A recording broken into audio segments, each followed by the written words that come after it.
നമ്മൾ നിങ്ങളെയൊക്കെയും ക്ഷണിക്കാൻ വേണ്ടിയാണ് വന്നത്. ഒക്ടോബർ 9, 10 തീയതികളിൽ കേരള എൻവയോൺമെന്റൽ ഫെസ്റ്റ് കോഴിക്കോട് ടൗൺ ഹാളിൽ നടക്കുന്നു. പ്രൊഫസർ ശോഭീന്ദ്രൻ ഫൗണ്ടേഷന്റെ നേതൃത്വത്തിൽ. ഒരുപക്ഷെ കേരളത്തിന്റെ ചരിത്രത്തിൽ ആദ്യമായിരിക്കും ഒരു സന്നദ്ധ സംഘടനയുടെ നേതൃത്വത്തിൽ ഇത്രയും വിപുലമായ ഒരു എൻവയോൺമെന്റൽ ഫെസ്റ്റ് നടക്കുന്നത്. 2 ദിവസത്തെ ഫെസ്റ്റ് 11 വ്യത്യസ്ത പാരിസ്ഥിതിക വിഷയങ്ങളെ അധികരിച്ചുകൊണ്ടുള്ള 11 സെഷനുകൾ. ഉദ്ഘാടന സെഷൻ, ആദ്യ ദിവസം വൈകുന്നേരം ഒരു എന്റർടൈൻമെന്റ് സെഷൻ, 2ാമത്തെ ദിവസം വൈകിട്ട് സമാപന സെഷൻ. മേധാ പട്കർ ഉൾപ്പെടെയുള്ള പരിസ്ഥിതി രംഗത്തെ പ്രമുഖർ നമ്മുടെ പരിപാടിക്ക് എത്തിച്ചേരുന്നു. ഹരീഷ് വാസുദേവൻ, കുസുമം ജോസഫ്, ഇങ്ങനെയൊക്കെയുള്ള കേരളത്തിനകത്തും പുറത്തുമുള്ള പരിസ്ഥിതി രംഗത്തെ പ്രമുഖര് മുഴുവനും എത്തിച്ചേരുക. ഇതിലേക്കുള്ള അഡ്മിഷൻ എന്ന് പറയുന്നത് രജിസ്ട്രേഷനിലൂടെ അഡ്മിഷൻ ഉണ്ട്. രജിസ്റ്റർ ചെയ്ത് പങ്കെടുക്കുന്നവർക്ക് 3 നേരത്തെ ഭക്ഷണം കൊടുക്കും. ഓരോ ദിവസവും രാവിലെ ഒരു പാനീയവും കടിയും കൊടുക്കും. ഉച്ചയ്ക്ക് ഉച്ചഭക്ഷണം, വൈകുന്നേരം അതുപോലെ തന്നെ വീണ്ടും ഒരു പാനീയവും കഴിയും. നമ്മൾ പാനീയം എന്ന് പ്രത്യേകം പറയാൻ കാരണം ചായ അല്ല കൊടുക്കുന്നത് എന്നുള്ളത് അറിയാൻ വേണ്ടിയിട്ടാണ്. മില്ലറ്റിന്റെ ഭക്ഷണങ്ങളാണ് നമ്മൾ കൊടുക്കുന്നത് വ്യത്യസ്തമായ രീതിയിൽ. അതുപോലെ പങ്കെടുക്കുന്ന മുഴുവൻ പേർക്കും സർട്ടിഫിക്കറ്റ്സ് കൊടുക്കുന്നുണ്ട്. ഒരു അക്കാദമിക പ്രോഗ്രാം ആയിട്ട് നമ്മൾ നടത്തുന്നു എന്നുള്ളത് കൊണ്ട്, വളരെ സീരിയസ് ആയിട്ട് നടത്തുന്ന ഒരു പ്രോഗ്രാം എന്നുള്ളത് കൊണ്ട് കോളേജ് വിദ്യാർത്ഥികൾ, യുവജനങ്ങള്, ഹയർ സെക്കൻഡറി വിദ്യാർത്ഥികൾ ഇവര് വളരെയധികം രജിസ്റ്റർ ചെയ്ത് പങ്കെടുക്കുന്നുണ്ട്. അതുപോലെ TTIയില് അധ്യാപക പരിശീലനം നേടുന്ന വിദ്യാർത്ഥികളൊക്കെ പങ്കെടുക്കുന്നു. അപ്പൊ ഇവരൊക്കെ അത് വന്ന് അവിടെ ഇരുന്ന്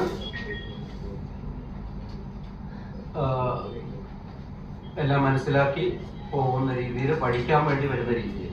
അതുപോലെ തന്നെ ഒരു കിറ്റ് നമ്മൾ പങ്കെടുക്കുന്നവർക്കൊക്കെ കൊടുക്കുന്നുണ്ട്. കിറ്റിനകത്ത് പ്രകൃതിദത്തമായ വസ്തുക്കളുമാണ്.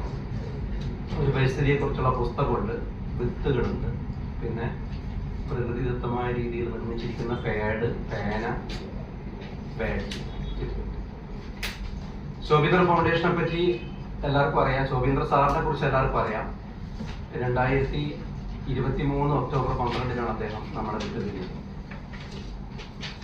അതിനുശേഷം 7 മാസങ്ങൾക്ക് ശേഷമാണ് ശോഭീന്ദ്ര ഫൗണ്ടേഷൻ എന്ന പേരിൽ നമ്മളൊരു സംഘടന, ഒരു സൊസൈറ്റി രൂപീകരിച്ച് രജിസ്റ്റർ ചെയ്ത് പ്രവർത്തിച്ചു വരുന്നത്. അദ്ദേഹത്തിന്റെ ആദ്യത്തെ ഓർമ്മ ദിനം 2024 ഒക്ടോബർ 12 ഞങ്ങൾ ചൂരൽമലയിലേക്ക് ഒരു യാത്ര നടത്തി. അവിടെ പ്രളയത്തെ അതിജീവിച്ച ആൽമരത്തിനടുത്ത് വെച്ചാണ് അദ്ദേഹത്തിന്റെ 1ാമത്തെ ഓർമ്മ ദിനം ഞങ്ങൾ ആചരിച്ചത്. 2ാമത്തെ ഓർമ്മ ദിനമാണ് ഈ ഒക്ടോബർ 12 വരുന്നത്. അതിന് മുന്നോടിയായിട്ടാണ് ഇങ്ങനെയൊരു പരിസ്ഥിതി ഫെസ്റ്റ്, എൻവയോൺമെന്റൽ ഫെസ്റ്റ് നമ്മൾ നടത്തുന്നത്.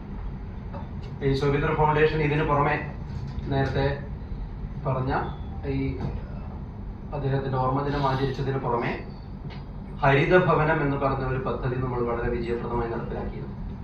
കോഴിക്കോട് ജില്ലയിലെ വിദ്യാർത്ഥികൾ, അധ്യാപകർ, അങ്ങനെയുള്ള പരിസ്ഥിതി പ്രവർത്തകരെല്ലാം തന്നെ അവരുടെ വീടുകൾ ഹരിതഭവനങ്ങളാക്കുക എന്നുള്ളതാണ്. വിദ്യാർത്ഥികളെയാണ് പ്രധാനമായും ഫോക്കസ് ചെയ്തത്. 3 പെട്ടികൾ വെച്ച് അതിനകത്ത് മാലിന്യങ്ങൾ ശേഖരിച്ച് അവ ഹരിതകർമ്മസേനക്ക് സംസ്കരണത്തിന് അയക്കുന്ന രീതിയായിരുന്നു. 12,000-ലേറെ വിദ്യാർത്ഥികൾ അതിൽ ഈ പെട്ടികൾ വെച്ചതിന്റെ ഫോട്ടോ എടുത്ത് വെബ്സൈറ്റിലേക്ക്, ഇതിനായി നിർമ്മിച്ചിരുന്ന വെബ്സൈറ്റിലേക്ക് അപ്ലോഡ് ചെയ്യുന്നു. അങ്ങനെ അത് വളരെ ശ്രദ്ധ നേടിയ ഒരു കാര്യമായിരുന്നു. സംസ്ഥാനം മുഴുവൻ തന്നെ വൃത്തി കോൺക്ലേവില് അതിന് പ്രത്യേകമായ അഭിനന്ദനമൊക്കെ ശോഭീന്ദ്ര ഫൗണ്ടേഷൻ ലഭിക്കേണ്ടത്. അതുപോലെ തന്നെ ശോഭീന്ദ്ര ഫൗണ്ടേഷൻ നിരവധി ഹരിത യാത്രകള്, ശോഭീന്ദ്ര വൃക്ഷങ്ങൾ കോഴിക്കോട് ജില്ലയിൽ പല സ്ഥലങ്ങളിൽ ശോഭീന്ദ്ര വനങ്ങൾ വെച്ചുപിടിപ്പിച്ചു.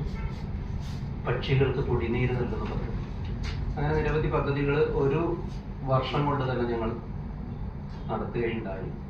അപ്പൊ 2ാമത്തെ വർഷത്തിലേക്ക് കടക്കുമ്പോൾ പ്രധാനപ്പെട്ട ഈ ഒരു കാര്യം ഏറ്റെടുത്ത് ചെയ്യുകയാണ്. നിങ്ങൾ എല്ലാവരും കൂടെ ഉണ്ടാവണം. ആദ്യ ദിവസം ഉദ്ഘാടന സമയം രാവിലെ 9:30 നിങ്ങൾ എല്ലാവരും എത്തിച്ചേരുകയും ആവശ്യമായ സഹായ സഹകരണങ്ങൾ ചെയ്തു തരണം എന്നാണ് അഭ്യർത്ഥിക്കാനുള്ളത്.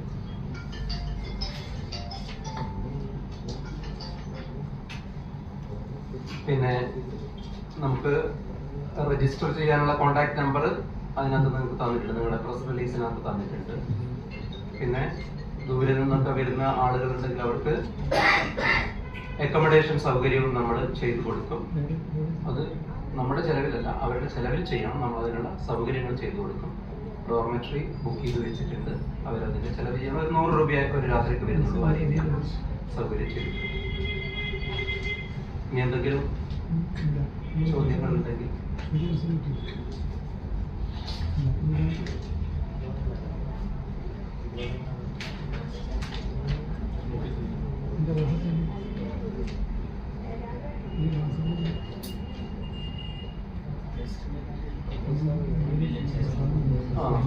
MLA അഹമ്മദ് ദേവർ കോവിൽ ചെയർമാനായിട്ടുള്ള കമ്മിറ്റിയാണുള്ളത്.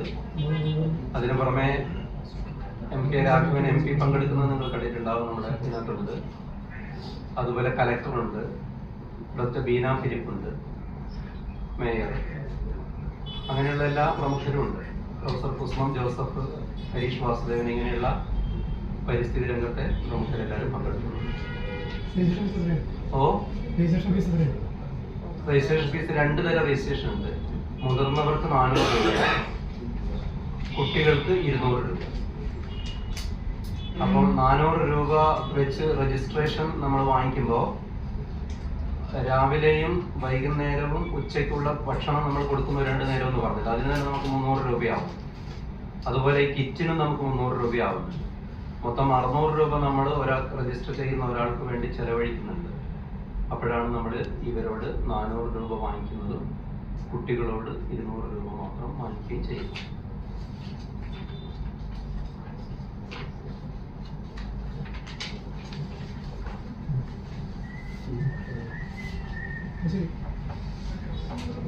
അപ്പൊ എല്ലാവരും അന്ന് രാവിലെയും അല്ലെങ്കിൽ കിട്ടുന്ന സമയങ്ങളിലൊക്കെ അവിടെ വരണം. എല്ലാവരും 11 സെഷനുകള്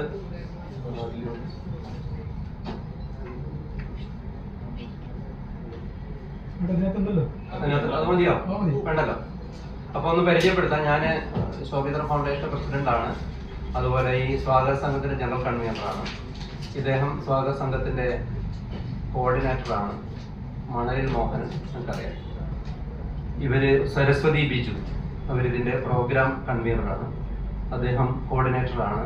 ZA സൽമാൻ, ഇവര് മീഡിയയുടെ കൺവീനറാണ്. സന്ധ്യ കരണ്ടോട്, അദ്ദേഹം പ്രോഗ്രാമിന്റെ ചെയർമാനാണ്.